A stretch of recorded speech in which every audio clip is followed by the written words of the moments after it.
Boa tarde você, meu amigo querido, povo abençoado. Uma excelente quarta-feira para você, para sua casa, famílias e para os seus, principalmente para os seus projetos. Nossa live de hoje, eu estou falando sobre o poder da palavra. Eu tenho trazido essa conexão sobre deixarmos de ler a Bíblia e passarmos a vivermos a palavra, né? Não ler apenas para aprender, mas ler para viver. Essa é a lei real da palavra. Então você que vai entrar agora, que vai entrar daqui a pouco, que vai entrar amanhã, que vai entrar semana que vem, que vai entrar, não importa o tempo que você entrar, que essa live faça diferença e se torne relevante na sua vida e que você possa aplicar a poderosa palavra na sua vida e ter resultados tremendamente abençoados. Porque a Bíblia diz que o semeador saiu a semear. O que ele lançou? Sementes. O que são sementes? A palavra. Jesus era o semeador, a semente era a palavra. Ele lançou numa terra que não era boa, era terra de beira de estrada, onde todo mundo pisava, todo mundo andava. Então essa terra perde-se o valor ou não acredita mais no poder da palavra. Então vem as aves do céu, que representam o inimigo, que representam as situações, e tira a palavra daquela terra. A segunda semente, ela cai em terreno espinhoso, ou seja, pessoas feridas, magoadas, decepcionadas. E o que acontece? A palavra também não produz, porque quando ela começa a produzir, os espinhos, as decepções, as frustrações anteriores sufocam essa pessoa e ela não deixa a palavra agir na vida dela. A terceira terra, ou terceira pessoa, na característica da parábola do semeador, é a terra em terreno pedregoso, cheio de a pessoa se torna amarga e ela se fecha, e o coração dela se fecha e ela não se abre para nada, ela fica cética. Então a palavra cai, mas quando vai nascer não tendo profundidade, ou seja, ela não permite que a palavra caia no seu coração, e aí então a palavra ela cresce e é sufocada, também não tem estrutura, e o sol vem e aquece, e a palavra não flui. Mas a quarta terra é uma terra boa, ou seja, alguém que está disponível a viver a palavra. Então olha o poder da palavra, como é tremendo o poder da palavra. Quando ela cai numa terra boa, ela produz naturalmente, porque a terra é boa. Ou seja, Jesus está dizendo sobre pessoas que recebem a palavra e elas começam a viver a palavra. É diferente de você somente ouvir. Ouvir e não praticar não significa nada. Tem que se ouvir e praticar. Então eu tenho falado nessa semana sobre o poder da palavra, ou a prática da palavra na sua vida. Então a primeira coisa que você precisa entender: ler a Bíblia, você não se relaciona com Deus. Você se relaciona com Deus no seu quarto, na oração. Ler a Bíblia, você conhece a Deus. O relacionamento com Deus é na intimidade do quarto, na oração, né? Então você conhece a Deus. Porém, a Bíblia tem mais a ver com você do que com o próprio Deus. Então pega essa chave. Então, para que eu leio a Bíblia? Eu leio a Bíblia para vivê-la. Eu leio a Bíblia para praticá-la na minha vida. Então todos os versículos que estão aqui, eu tenho que colocar aonde eu vou praticar na minha vida. Pegou a ideia? Então aonde eu pratico? Porque se você ler e não praticar, Tiago vai dizer que você é como a onda do mar. Você se levanta, você tem vários argumentos, mas simplesmente você se levanta e para e retrocede todas as vezes. Por quê? Porque você é apenas um leitor, você lê a palavra como um livro qualquer. Mas quando você decide praticar, ou seja, quando você decide colocar ela como pauta de vida na sua vida e nas suas decisões, a palavra cai numa boa terra e a palavra naturalmente faz essa terra produzir. Porque, presta atenção, a terra é boa, mas sem semente ela não produz nada, é apenas uma terra boa. Então o que o Senhor está dizendo? Você é uma terra boa, ou uma terra cheia de espinho, ou uma terra em terreno pedregoso, ou uma terra de beira de estrada. Mas a palavra tem um poder de frutificar em qualquer terra, tanto uma como a outra. A palavra frutificou, porém só frutificou na terra que era boa, que entendeu. Ela entendeu o código, ela entendeu a riqueza da palavra e começou a praticar na sua vida. Amém? Se você pegar um dos doutores, Dr. Brown, ele vai dizer o seguinte, que a lei do pensamento positivo. O que é a lei do pensamento positivo? O que você imagina, você é. Né? Da onde ele tirou isso? Da palavra. A Bíblia diz, assim como o homem se vê na sua alma, assim ele é. Dr. Brown se tornou multimilionário, hoje com 84 anos, e ele diz isso, que se você quer conquistar alguma coisa, você tem que se imaginar já vivendo aquilo ali. Ele tirou isso aonde? Da palavra. A maioria das pessoas de sucesso tiraram sua base, sua fonte nas Escrituras. E você que diz que conhece as Escrituras não vive nada disso, porque você lê apenas para conhecimento, não para praticá-lo. O que adianta eu ter conhecimento e não praticar? É a mesma coisa ir para a faculdade e não trabalhar na área que você fez. Você migrar para outra coisa. O conhecimento que você teve não aplicou na sua vida e nem te fez ganhar dinheiro. Deu para entender? Então eu quero que você entenda isso. Eu quero falar aqui um texto, hoje meditando com vocês, sobre 1 Samuel, eu já até preguei isso, 1 Samuel capítulo 22, que vai dizer de Davi na caverna de Adulão. Quando você lê isso, então você entende que Davi foi para a caverna de Adulão, e fugindo de Saul, e aí a família de Davi sabe que ele está lá, desce para lá, e quando as pessoas desanimadas, aqui vai dizer no verso 2, e todos ajuntaram todos os homens que se achavam apertados, todos os homens endividados, todos os homens amargurados de espírito, e ele se fez chefe deles, e eram como uns 400 homens com ele. Então, Davi já estava em fuga, não porque ele tinha medo de perder a vida. Ele estava em fuga porque ele conhecia quem era Saul e não queria tocar no ungido de Deus. É diferente eu fugir porque tenho medo e eu fugir como uma estratégia. Então escuta, há uma grande diferença entre você fugir e largar o problema e você se preservar, ver como você vai sair do problema. Amém? Isso não é fuga. Fuga é quando você foge e abandona o problema e camufla o problema. Então isso é fuga. Agora, estratégia é você tomar uma certa distância para você analisar o problema com uma visão mais amplitude, uma amplitude maior do problema. Davi fez isso. Davi não, apesar do texto estar aqui, mas Davi não estava fugindo do problema.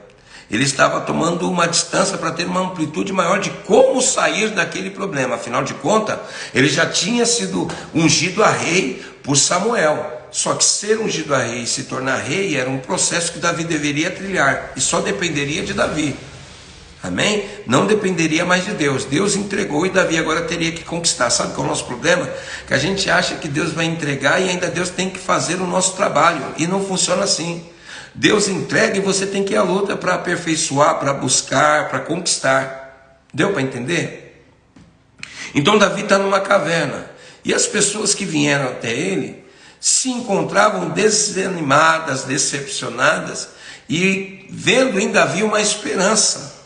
Por quê? Apesar, a gente tem que ler no quesito literal, essas pessoas estavam endividadas, ou seja, estavam ganhando e não conseguindo subsistir. Essas pessoas, por causa do endividamento, estavam desencorajadas, estavam decepcionadas. E por quê? Porque o governo que estava ali não representava mais essas pessoas. O governo já estava oprimindo essas pessoas. Então entenda no quesito normal, porque você vai ler no quesito espiritual, querido, você não vai aplicar na sua vida. Você tem que aprender a ler a Bíblia e aplicar na sua vida, no quesito literal daquilo. Onde eu aplico isso aqui?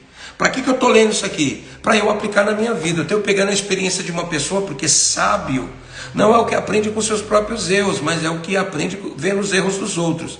Então se está escrito aqui, se tem um modelo chamado Davi, por que eu vou tentar fazer do meu jeito se eu tenho um modelo que já deu certo? Amém? Então entenda isso. Então Davi, o que acontece? Davi vem, ele está estrategicamente se ausentando, fugindo de Saul, porque a Bíblia vai dizer que várias vezes Deus entregou Saul na mão de Davi.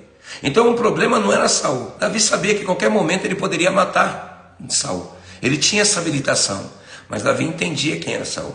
Davi ele entendia que poderia ter um reino dividido, que poderia ter uma guerra no meio do povo. Ele matando Saul daquela forma, primeiro, Saul ainda era rei. Ele teria um povo dividido, ele criaria inimigos. Então Davi tomou uma amplitude maior para entender o que ele poderia fazer. Por isso que ele diz, ai de mim tocar no ungido do Senhor, ou seja, ai de mim tocar no rei. Eu não vou tocar no rei. Se Deus vai me colocar no reinado, então Deus vai dar conta de Saul. Sabe o que Davi entendeu? Se Deus deu, Deus vai seguir o ciclo natural das coisas. Lembra da semente? Se você é uma boa terra, a semente vai germinar. Davi entendeu isso. Eu não preciso ajudar Deus, eu preciso apenas cumprir o que Deus mandou. É naturalmente, eu preciso seguir o ciclo natural da vida. Eu não fui ungido? Então, se eu sou ungido, o próprio Deus vai me incumbir de me conduzir até eu tomar posse do trono. Eu vou fazer a minha parte, mas Deus, eu não preciso ajudar Deus a trabalhar. Sabe qual é o nosso problema? Que a gente acha que temos que ajudar Deus e fica fazendo um jeitinho para tentar ajudar Deus. E a gente se decepciona. Amém? Então vamos lá. Então, Davi não estava fugindo, está tomando amplitude. Aí as pessoas estão desanimadas com o governo e estão querendo alguma forma de se rebelar contra o governo. Então eles vão se ajuntam a Davi, 400 homens se ajuntam a Davi para tentar formar um exército e guerrear, achando o seguinte, que se ajuntando a Davi, eles guerreariam contra o governo. Por isso que se você olhar nos textos subsequentes, vai dizer que os homens dizem a Davi, Deus entregou Saul na sua mão. Os homens queriam motim, eles queriam rebelião. Davi entende que desobedecer, não obedecer é como pecado de feitiçaria. Rebelião é como pecado de feitiçaria. Davi não era um feiticeiro, Davi era um rei, ungido por Deus. Então o que ele entende? Não, Deus não me entregou. E até se arrepende, Deus não me entregou. Se Deus vai me colocar, Deus vai cuidar do seu ungido. Ou seja, Deus vai fazer as coisas que tem que ser feitas. A parte de Deus está tudo certo, é a minha parte que eu tenho que fazer. E aí esses homens, Davi começa a ensinar valores importantes. Como que você levanta alguém que tá endividado? Você não dá dinheiro para quem está endividado. Como que você não empresta dinheiro? Você levanta você mostrando a forma, o caminho, o jeito, mostrando valores que levou a pessoa ao endividamento. A pessoa se perde, a pessoa perde o valor, perde o caráter, perde todas as coisas. Então o que acontece? Quando você quer resgatar isso, você não deve dar dinheiro, você tem que construir um caráter íntegro nessa pessoa. Foi o que Davi ensina para eles. Olha, eu não vou tocar no ungido, ele continua sendo ungido. Deus estabeleceu um rei e é Deus que cuida do seu ungido, nós devemos honrá-lo ainda. Apesar de ele estar fazendo tudo errado, nós vamos honrar. Deus pega essas pessoas e começa Davi começa a colocar dentro do coração dessas pessoas um valor de lealdade, valor de honra. E esse exército se torna um exército poderoso. Lá no capítulo, acho que é 30 de Samuel, vai dizer dos valentes de Davi. Eles passam de ser homens medrosos, eles deixam de ser homens desencorajados para se tornarem valentes. Davi impregna o caráter neles, de um caráter de coração e mente de príncipe. Davi faz isso. Davi não dá dinheiro, Davi não dá honra, Davi não coloca eles em cargos em si. Davi ensina valores, princípios. Querido, presta atenção, quando você perde um princípio, a gente diz que pelo princípio você vai ser quebrado. Não, querido, o próprio princípio a quebra do princípio te levará à ruína. Quando você deixa de se envolver pelas situações e começa a dar jeitinho nas situações, você começa gradativamente a ir para a ruína. E aí a gente diz que o princípio te quebra. Não, querido, a terra responde à semente que você planta. Entendeu? A terra responde à semente que você planta. Se você plantar deslealdade, você vai colher deslealdade. Se você plantar má administração, você vai colher má administração. Então a gente precisa entender algo que é poderoso. Você deve meditar na palavra para você aplicar a palavra na sua vida, viver ela. Para de colocar a sua palavra no quesito espiritual de seu relacionamento com Deus. A palavra é física também, ela é viva, ela tem vida em si mesma. Então ela te ensina valores práticos da sua vida. Então quando eu leio um texto, eu não posso apenas ler no quesito espiritual. Davi na caverna de Adulão era rei, estava fugindo e Deus honrou Davi. Não, eu quero me colocar como eu sendo Davi, Ou eu quero me colocar como essas pessoas que estão endividadas. Eu quero colocar que essa caverna é uma situação que eu estou vivendo e como sair dessa situação. Amém? Eu posso tirar várias coisas aqui. Primeiro que as pessoas vieram para uma caverna que tinha alguém que era especial. Você entrar na caverna é importante às vezes você vai para a caverna, para o fundo do poço, mas detalhe, quem é que está dentro desse fundo do poço com você? Porque tem gente que você vai para alguma caverna que está pior do que você, ao invés de te jogar para cima, te prende lá dentro da caverna. Davi estava dentro da caverna, então eu quero me colocar dentro disso. Senhor, se for para ir para a caverna, eu quero ir com alguém que possa me tirar de lá, não me prender ali. Conseguiu entender? Então aplique a palavra na sua vida. Para de falar da palavra, começa a viver essa palavra. Você fala muito e pratica pouco. Nós temos esse hábito, tudo espiritualizar, tudo trazer no quesito espiritual. Lógico, o espiritual, ele se manifesta no físico, no natural. Ele é a raiz. A árvore é resultado do espiritual. Ou seja, a raiz é o espiritual, a árvore é o resultado, é a sua vida no físico. Mas aí você quer espiritualizar tudo e não pratica nada, não coloca em prática, e por isso que você não entende o que você lê, e aí fica com a vida medíocre, miserável, né? Querendo todas as vezes desistir. Então pega isso, escuta isso, estou te motivando, apesar de eu falar disso, é uma motivação, é um confronto. A palavra exortar não é você repreender, a palavra exortar é você colocar para cima. Então estou te exortando pela palavra. Pare de ler a Bíblia para conhecimento, leia a Bíblia para prática. Comece a praticar o que você lê. Amém? Comece a praticar o que você lê.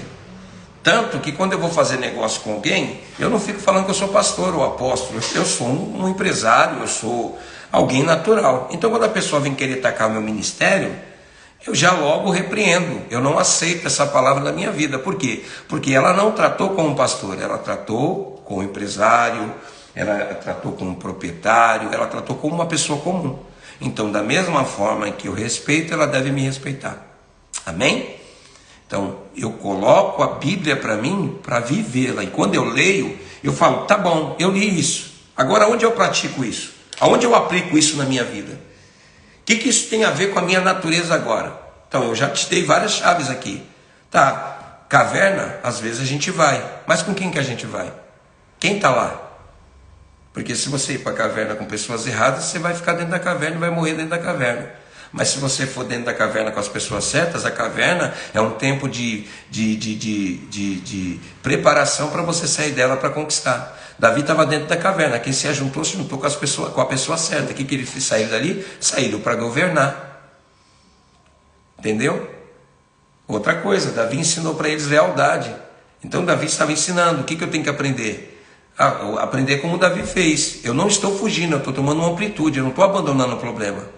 Eu não estou indo para a caverna para abandonar porque eu estou com medo, eu estou indo para a caverna porque eu quero ter uma amplitude maior e pensar como que eu vou fazer daqui em diante. Porque às vezes a gente fica tão focado no problema que ao invés da gente ir para a caverna, a gente traz a caverna até a gente. Entendeu? Pegou a ideia? Talvez você está vivendo uma caverna que não é para você viver. Você trouxe a caverna para dentro de você. Você está tão focado na tua vida, no teu problema, que você só vê parede e não vê porta. Então, tome uma amplitude maior, medite. Sabe qual é o nosso problema? Que a gente não pensa. A gente não pensa, tem preguiça de pensar. É verdade. Tem 2% acha que pensa. 3% dizem que pensam. E 95% preferem não pensar. É isso. Fica sem pensar. Ficou claro, gente? Pegou essa ideia? Então, para de ler. O poder da palavra é manifesto quando a terra é boa. Então, não adianta você dizer que crê e não pratica. Para de apenas crer. Começa a praticar na sua vida. Leia assim, onde eu vou aplicar isso na minha vida? Aonde eu vou colocar isso na minha vida? E siga as regras, as leis. Então coloca uma lição de casa na sua vida. Começa a colocar isso. É isso. Vou praticar assim. Eu estou dentro da caverna, mas ao invés de eu ficar dentro da caverna olhando para as pessoas que estão falando que também estão dentro da caverna, só falando bobagem, reclamando, eu vou ter uma amplitude maior do meu problema, eu vou me projetar para quando eu sair para conquistar. Amém? Outra coisa, eu não tenho que fugir do problema, eu tenho que encarar. Porque você pode tomar medicamento, você pode tomar remédio para dormir, isso não vai resolver sua situação, vai amenizar, mas não vai resolver. Porque tem gente que vai para a fuga. E agora, como surgiu várias doenças do psique, depressão, estresse pós-traumático, bipolaridade, né? E outras coisas, aí agora ficou mais fácil. Sabe o que você faz? Você vai no médico, toma um medicamento, dorme uma noite e acha que está curado. E aí direto você é atacado. Remédio não vai curar você. O que vai curar você é quando você entender quem você é. E parar de fugir do problema. Encare o problema. Tem um problema, fale dele. A cura vem quando eu falo, não vem quando eu guardo, quando eu escondo. Então fale dele, procure falar do seu problema e procure pautar o seu problema e como sair dele. Talvez hoje a sua doença psíquica, ou seja, a sua depressão, vai ser quando é a sua caverna. Como você vai sair dela? Tomando remédio? Murmurando? Dando desculpa? Colocando a culpa no outro? Ou tentando ver uma amplitude e dizer... Se eu entrei é porque tem uma saída. Tem uma porta de entrada e tem uma porta de saída. O que eu vou fazer? Eu vou pautar a minha vida, o que pode melhorar. Eu vou mudar meus hábitos. E aí você começa a sair dessa situação. Amém? Então que você fique com essa palavra. Se for relevante para você, compartilhe, marque alguém, né? Eu não tenho um problema de quantas pessoas vai ouvir. O importante é aquele que ouvir ser uma boa terra para observar e praticar aquilo que eu estou ensinando. Então vai lá, coloca na sua vida, marca aí no seu guarda-roupa, marca no espelho do seu banheiro, isso, viva a palavra, ande pela palavra, caminhe pela palavra, busque a palavra, porque a palavra vai te conduzir ao caminho de sucesso, não ao caminho de fracasso. Que Deus abençoe o shalom de Deus ao seu coração, em nome de Jesus.